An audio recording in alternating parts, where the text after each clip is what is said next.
La entrevista del Telematutino 11, gente importante, a tratar temas importantes, nos acompaña el licenciado Luis Carvajal, un ambientalista de mucha experiencia, de una trayectoria vertical, y yo creo que los programas tenemos que asumir el tema ambiental. Ya no es relajo de que si hay cambio climático o no, hay cambio climático, aquí y en el mundo entero. Luis, muchísimas gracias. Bien, muchas gracias por la invitación.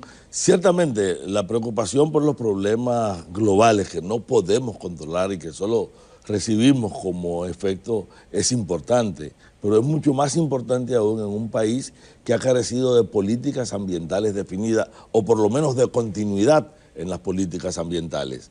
Porque ha habido a veces intentos de hacer cosas, pero todos, absolutamente todos los programas e intentos son interrumpidos cuando cambian las administraciones o al interior de las propias administraciones deciden un programa en una dirección, pero la práctica los pervierte. Pero hay una definición realmente de qué queremos en términos de medio ambiente en la República Dominicana. ¿Qué vamos a permitir y qué no vamos a permitir? Recordemos que el ministerio fue creado en el 2000, si no me falla la memoria, pero ha estado como dando tumbos. Y algunas cosas se permiten y otras no, lo cual pudiera, usted que es el experto, decirnos si realmente hay una coherencia de lo que, y un master plan de qué es lo que queremos en términos de medio ambiente en la República Dominicana, cuáles son nuestras fortalezas y cuáles son las debilidades, y sobre todo las debilidades para enfrentarlas. Mira, la ley es muy clara en lo que permite y lo que no, cómo lo regula. Y la ley ordenó crear una serie de normas y reglamentos para los diversos componentes. El problema no es lo que se permite o no permite por la ley. El problema es lo que la gestión pública permite que se haga, respetando o irrespetando la ley. Y lo otro, que hay un mandato de la ley del que se habla muy poco, que es la creación del Consejo Nacional para el Medio Ambiente, que digamos una especie de Consejo de Ministros ampliado para temas ambientales que debe definir la evaluación ambiental estratégica del país y trazar las grandes líneas. Ese consejo se reunió una vez, lo reunió en los 23 años que tiene el ministerio de formado, sí, 22 y le faltan días para cumplir 23 años. En los 23 años lo reunió por primera vez Orlando Jorge Mera, fue una primera reunión y en esa reunión este consejo acordó una segunda reunión para discutir la metodología de trabajo. Entonces el país carece de una visión ambiental estratégica, pero hay instrumentos elaborados. Por ejemplo, la Estrategia Nacional de Desarrollo tiene todo un capítulo dedicado al tema ambiental y traza metas. Nosotros tenemos metas forestales que cambian cada vez que se evalúa porque cuando los partidos están en la oposición, la situación forestal es un desastre y cuando llegan en cuestión de días, ellos lo han pasado a resolver y tú te encuentras que las estadísticas forestales absolutamente nadie las cree, ni siquiera quienes la mencionan. En una reunión reciente del sector ambiental con las autoridades, promovida por el propio presidente de la República, allí se presentó, por ejemplo, un balance de la situación forestal y a mí me sorprendió que por primera vez en un balance presentado desde el Estado, la situación era mucho más grave que la que presentamos desde el sector ambiental, porque cada vez que nosotros dábamos nuestros números teníamos una confrontación, no importa quién estuviera dirigiendo con quienes dirigían, porque para ellos siempre la situación era mejor de ahí. Pero el cuadro que ellos presentaron es patético. Claro, yo entendí después por qué ese cuadro. Lo que pasa es que como se está buscando recursos locales e internacionales para abordar el problema forestal, agravar el problema parece ser que facilita también esa búsqueda. Sí. Yo quisiera ir a puntos específicos de cosas que se mencionan actualmente, que hay violaciones a la ley o que se están haciendo sin permiso. El caso de la playa Bocañé, en Pedernales, que dice la prensa que se están destruyendo manglares y que la empresa no tiene permiso ambiental. El caso también de la construcción de la planta en Manzanillo, que también están arrancando sin permiso ambiental. Toda la protesta que hubo en Asua, y hay una humeadora ahí que el otro día presentamos la foto, tirando humo y nada más hay un solo motor encendido. ¿Es cierto que todos esos casos se están haciendo sin permiso ambiental? No, es cierto y peor de ahí. pero creo que hay que hacer, sí, creo que hay que hacer algunas aclaraciones. Empecemos por lo de Bucanyé. El conflicto de Bucanyé, que muchas le han hecho creer a la gente que se trata de si se puede incorporar o no al desarrollo, en todos los planes, que incluso los recoge el plan maestro, el master plan, como le gusta decirle a la gente, el plan maestro de desarrollo involucra a esta zona. ¿Cuál es la discusión en Bucanyé? En Bucanyé esos terrenos son públicos, forman parte de un área protegida que es inalienable y está en medio de una ley. ¿Pero se puede hacer un hotel ahí o no? No, pero puede ser incorporada al desarrollo, puede haber un tipo, bueno, soporta un tipo de construcción que sean desmontables, que no sea permanente, o sea, eso está normado. Pero lo que discute el movimiento ambiental no es si se incorpora o no al desarrollo, es si se la apropian o no se la apropian, porque se ha creado la falsa idea de que para desarrollar una zona hay que apropiársela. Fíjese que en esa región hay muchos otros proyectos en curso que no están objetados. Discutimos cuando en la adenda 3 del fideicomiso se iba a incluir un área, hubo un debate que después terminó evidenciándose que lo que decía el sector ambiental tenía razón, era un área que era público, parte del área protegida, y fue excluida, después de una discusión con el funcionariado y hasta en la que intervino el propio presidente de manera indirecta, porque fue casi en comunicación directa el funcionariado con ellos y al final eso se retiró. Lo que ha estado retrasando el turismo en esa zona es exactamente el afán de apropiarse de terrenos públicos, aprovechando que hay un proyecto de desarrollo. Claro, cuando usted va a esas áreas protegidas, que son el soporte, la degradación de esas áreas protegidas degradaría todo. Empezamos por entonces que en Bucanyé hay 3 tipos de violaciones. Hay una violación de carácter jurídico penal que tendrá que discutirse en la jurisdicción inmobiliaria y la fiscalía. Nosotros fuimos a la Procuraduría y depositamos los papeles para que se investigara. Hay una violación porque hay una intervención al interior del área, hay un cercado que implica una violación de carácter ambiental porque, fíjense, la gente un video que elaboró Grupo Jaragua, en un error de lectura, decía miles de kilómetros. En este país nadie puede tener miles de kilómetros porque nosotros no tenemos esos miles de kilómetros. O sea, ahí hay miles de metros que de cuadrados, de mangles que han sido afectados. Entonces hay 2 violaciones: el cercar al interior del área protegida y la eliminación. Lo tercero es la discusión alrededor de los permisos ambientales, porque los permisos ambientales no están planteando la situación de ahora, sino a futuro. O sea, si yo quiero desarrollar un proyecto aquí, está claro que tengo que pasar por todo un procedimiento. ¿Cuál es el problema? Que lo primero que se establece en ese procedimiento tiene que ver con la validez, la pertinencia que tú tienes para ocupar un espacio. Entonces, si tú vas a desarrollar en un espacio público que no es tuyo, está claro que tú no puedes hacer transformaciones físicas en un espacio que no es tuyo. Es un espacio que debe estar incorporado. Y hay un concepto, yo creo que una vez aquí en tu programa lo tocamos, que es el de democracia de inversión, que es un elemento central para las áreas protegidas. Bucanyé es un área nacional de recreo, igual que Boca Chica. Por eso alguna gente se equivoca y piensa que como cuando se creó Boca Chica como área nacional de recreo, tenía una gran cantidad de inversiones, de ocupaciones. Que ya se habían hecho. Que ya estaban. Guaigüí es un área nacional de recreo. La propia Bahía de las Águilas, que no va a ser tocada, es área nacional de recreo. Y ustedes ven que Bahía de las Águilas es uno de los ejes del desarrollo y sin embargo nadie se lo ha apropiado porque es público. Y como público es parte del aporte del fideicomiso. Pero si a ti se te enferma un niño o tú no tienes el dinero para resolver un problema de una operación grave, tú puedes hacer una gira para Bahía de las Águilas y conseguirte unos chelitos. ¿Por qué? Porque es un espacio abierto y público. Pero en Bahía de las Águilas está el que invirtió $2.000 millones en un centro turístico y que lo utiliza igual que se usa en Brasil, que se usa en la mayor parte de los pueblos turísticos del planeta. Hay muy pocos sitios donde esos pueblos están privatizados totalmente, donde el recurso es un recurso patrimonial de la nación, tú tienes un derecho de uso, tú te desarrollas sobre la base de utilizarlo, pero no te lo apropias, no te lo puedes apropiar. Esa es la discusión. Sobre la barcaza. O sea, entonces ahí todavía la discusión ambiental vendrá cuando cada proyecto tiene que tener su propia propuesta. La primera evaluación que se hizo fue una evaluación ambiental estratégica para ver la pertinencia de la región y sobre eso es que hay un master plan. Pero todo el que vaya a hacer un hotel tendrá que hacer su estudio. Y si lleva una planta de tratamiento tendrá que hacer el estudio de la planta de tratamiento y tú sabes como técnico que eso son discusiones separadas. En el caso de la planta, en Asua, ahí hay dos violaciones, una a mi juicio extremadamente grave.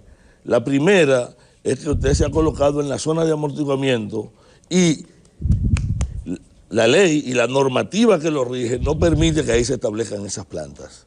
Eso es lo primero.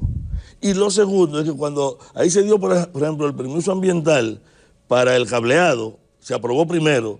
Si tú aprobaste esto primero y empezaste a establecerlo, ya tú estabas obligado a autorizar lo otro. Eso es lo que se llama como un convoyaje de permisos que implica como dicen los dominicanos, un tigueraje para poder forzar la aprobación. Pero a nadie le cabe duda de que un aspecto del reglamento de evaluación ambiental, que es el permiso social, la consulta pública y el permiso social, ahí no se ha obtenido. De hecho, no hay una consulta pública registrada. A mí que me tocó ir a los tribunales como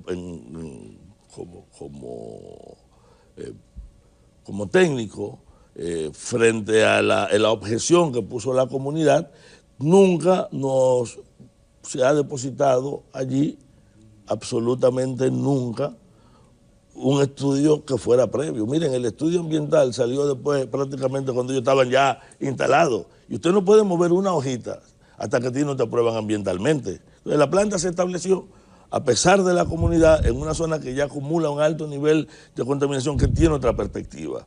Y solamente para saber, estamos hablando del hábitat de manatíes, de una zona de enorme importancia en cuanto a la conformación de toda esa estructura de la bahía, y que pudo haber sido ubicada en otro lugar. No se trata de una oposición a la planta, a pesar de que una planta con un combustible altamente contaminante, los encendidos de prueba que han hecho han sido desastrosos. Probablemente si ellos se hubieran imaginado, lo hubieran probado en alta mar, donde no se viera, porque ha sido desastroso y apenas exactamente ha entrado un motor. Sospechamos que cuando entre el impacto será mucho mayor solo por el calentamiento. Lo de Montecristi es terrible. En Montecristi nosotros empecemos Montecristi y Dajabón para que empecemos vamos a hacer una breve pausa para que enganchemos con Montecristi. Exacto. Que eso también es muy importante. Volvemos unos minutos, no se pierdan, señores, que estamos hablando del futuro del país.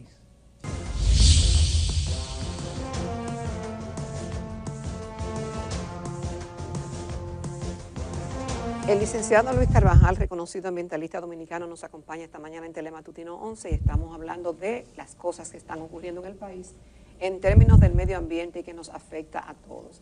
Realmente antes de la pausa hablábamos de Montecristi y de Dajabón, pero yo tenía en carpeta algunas otras preguntas de mucha preocupación, que no sabemos cuál es el orden de importancia, Luis. El tema del agua, vemos ríos que se secan, árboles que se tumban, extracción de agregados, el tema de los ITC, de las quemas, el no respeto a las áreas protegidas, los permisos. Entonces, con ese panorama y un cambio climático y que no llueve y que las presas están por el suelo, ¿cómo nos coloca esto como país? Todo lo que usted ha dicho junto nos lleva a una sola crisis, que es una crisis de gestión, o sea, que tiene consecuencias ambientales serias. Para cerrarlo de Montecristi, Manzanillo y verlo de todo, recuerden la denuncia que hicimos sobre la construcción del muro, fraccionando la laguna de Saladilla, alterando un área protegida, cuando había otra alternativa. Pero se hizo sin un solo papelito ambiental, bajo una creencia que es la misma que ha primado para el resto de los proyectos, tanto para el muelle, para la planta de gas, para el gasoducto y para otras de la zona, que es creer que si la obra es del gobierno no necesita estudio, o que es suficiente que haya un funcionario de mucho peso. Por ejemplo, cuando nosotros íbamos a hacer la denuncia sobre Saladilla, nos dijeron, pero miren, eso es las Fuerzas Armadas. Digo, sí, pero las Fuerzas Armadas nadie le ha dicho que puede violar la ley. Y después por eso está acompañado por el ministerio, peor aún. Es decir, ¿qué ocurre? Que la tendencia a creer que el Estado viola la ley, que lo tenemos en múltiples sitios. Pero voy aún, cuando hablamos de los permisos, recientemente se da la siguiente situación en Bonao. La comunidad empieza a protestar porque están extrayendo del propio lecho del río. Ahí hay una alternativa que es la presa. Se toma la decisión de sacarlo del lecho del río, pero se dan 14 permisos en la berma y en la llanura de inundación, que es peor. Desde que metieron las palas, ustedes vieron en los medios la cantidad de espacio que abrió, se rompió el nivel freático y la agua freática emergieron, y eso es mucho peor. O tenemos que de repente la mejor inversión que se ha hecho en el noroeste del sector privado en cualquier cosa son los aserraderos. ¿Hay aserraderos? Ah, claro. Yo pensé claro. que cuando Balaguer No, y son de un ex senador que logró incluso, bajo presión, que se eliminara el parque Manolo Tavares. Y alrededor de Nalga de Maco, en Nalga de Maco hay sitios en el que en este salón hay más plantas. No veo ni siquiera una planta artificial y aquí hay más que en ese lugar, y estamos hablando de una zona de captación de agua vital, no solamente para el agua de la región noroeste, sino también para el agua de Haití, porque son la zona de nacimiento del Artibonito. Tenemos un problema con los permisos. Por ejemplo, usted le da un permiso correcto a partir de un plan de manejo a una persona para extraer, vamos a poner número al azar, 10 árboles de un sitio. Y él le trae 500, pero no de ese sitio, sino de otro. Porque él estaba autorizado a lo que estaban en su plan de manejo, que era el pino hondureño, el pino caribea, y él fue a cortar el pino criollo, el pino de Ocuavo, el pino occidentales, por la diferencia enorme de valor de mercado y por una serie de situaciones. Si usted no tiene un seguimiento adecuado, este problema se convierte en gravísimo. Y a la larga, quien termina deteriorándose es todo el ecosistema dominicano. Los incendios de este periodo seco tuvieron dos características. Lo más importante, se iniciaron al interior de áreas protegidas. De hecho, el de Valle Nuevo, todos reconocen que se inició porque un agricultor que le habían advertido que no quemara, cuando él no había que advertirle nada, lo que había era que sacarlo de ahí, inició el incendio. Entonces, ese fenómeno nos está diciendo a nosotros que no hay un respeto real a las áreas, al Sistema Nacional de Áreas Protegidas, sobre la cual va mucha gente por dos razones. Porque como son propiedad estatal, yo la puedo coger. O dos, porque hay una responsabilidad también acumulada del Estado de no compensar. Hemos tenido pésimas gestiones ambientales. ¿Es que no hemos unificado criterios o es que el poder político y el poder económico empresarial se impone, le pasa por arriba todo eso? Mira, el mayor error en mi vida que yo he cometido fue que una vez dije de un ministro, nada puede ser peor que este. Y vino otro peor. Y después dije, nada puede ser peor que este. Ay, padre. Y vino otro peor. Y después llegó Ángel Esteve. Y bueno, que ahí me voy a detener, el anterior. Y ahora nosotros tenemos un ministro que cuando lo nombraron, el sector ambiental se alegró, lo aplaudimos, porque incluso ha sido una persona que había sido hasta cercano al sector ambiental, y en alguna de las grandes causas ambientales fue alguien con quien pudimos contar. Recuerdo aquella lucha de los haitises y otras. Sin embargo, él encuentra... Los haitises para la planta que ya ve de cemento. Sí, para la planta de cemento. Nada más. No, y para muchas cosas, porque la discusión de la planta de cemento de los haitises terminó produciendo un proyecto. Si nosotros no desarrollamos las áreas protegidas de un polo de desarrollo social y humano, por ejemplo, las comunidades campesinas que están en el entorno deben diversificar su producción. Tienen que convertir las parcelas en un verdadero centro de producción, no solamente para el autoconsumo, sino para comercializar, porque si no, seguirán siendo un factor de presión sobre las áreas protegidas cercanas. Pero en ese caso tuvimos su apoyo. ¿Qué ocurre? Que cuando lo nombran, lo primero que hace el sector ambiental es preparar una matriz con todos los problemas que hemos identificado para presentarlo. Lo hacemos con cada vez que llega un ministro, si nos quiere escuchar. Ellos casi siempre nos escuchan, aunque casi nunca nos hacen caso. Y esta discusión con él tenía como uno de los principales problemas que presentábamos, del que él habló recientemente, el problema de nóminas y de nominillas, el problema de los permisos, que es una denuncia muy vieja del sector ambiental, que se continúa y que cambian los funcionarios, pero siempre hay una especie de reajuste que permite que esas mafias operen y sigan operando. Por eso cuando él hizo la denuncia, nosotros nos alegramos de que él lo mencionara, porque es un problema que nunca había sido dilucidado desde la perspectiva del funcionario. Es un problema real que yo no creo que esté resuelto del todo, sobre el que hay que profundizarse, porque algo que conocen todo el que hace actividad de cualquier tipo que requiere permiso, es que también hay un peaje alrededor de los permisos. Y esos peajes alrededor de los permisos terminan deformando el objetivo mismo de la ley ambiental y de la regulación ambiental. Pero ahora, el mayor problema que sigue teniendo República Dominicana es la erosión y la contaminación de la base institucional que tiene que gestar la ley ambiental y seguir los procesos ambientales.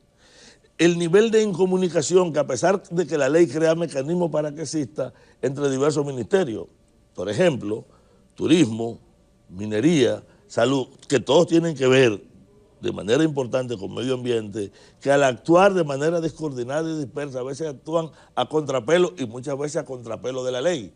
Por ejemplo, a veces una autorización que debe dar turismo, si no está en contacto con el Ministerio de Medio Ambiente, puede autorizar cosas en lugares en el que no se pueden.